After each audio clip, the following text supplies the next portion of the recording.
Hello বন্ধুরা, আমি সুদীপ মণ্ডল, কোনো মিস্ত্রি না। তো আমার এই অল্টো K10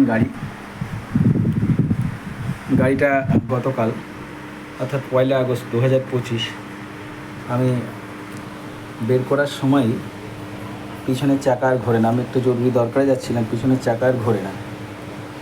তো আমি কী করলাম, জগ দিয়ে গাড়িটা তুলে নিয়ে পিছনের চাকাটা খুলে দিলাম। আগে চাকার ওপাশ থেকে চেষ্টা করেছিলাম, হয়নি।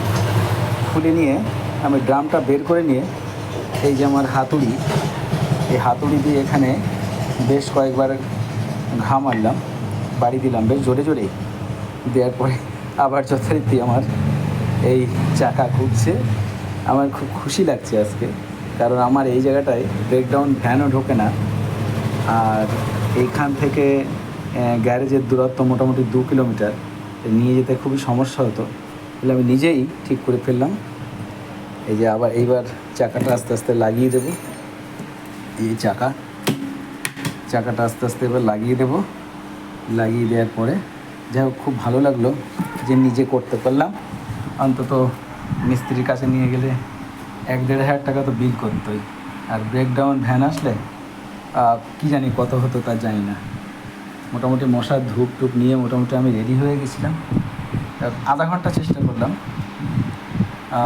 আপনাদেরও যদি কারোর হয়, চাকাটা খুলে নেবেন। আগে চাকাটা খুলে নেবেন, পিছনের চাকা। হ্যান্ড ব্রেক জাম হয়ে গিয়েছিলো, বর্ষাকালের সময় হ্যান্ড ব্রেকটা জাম হয়ে গেছিলো। তো চাকাটা খুলে নেবেন আগে। খুলে নিয়ে এই যে এরকম করে করে, আমি আর জোরে ঘা দেবো না, কারণ যদি আবার জাম হয়ে যায়। এরকম করে করে জোরে জোরে বেশ কয়েকবার আস্তে আস্তে ঘা দিলাম। দেওয়ার পরে দেখছি আমার চাকাটা আবার ইজি হয়ে গেছে। যা খুব ভালো লাগলো। 1,000, 1,500, 2,000 টাকা বেঁচে গেল। এটাই হচ্ছে বড় ব্যাপার। ধন্যবাদ বন্ধুরা।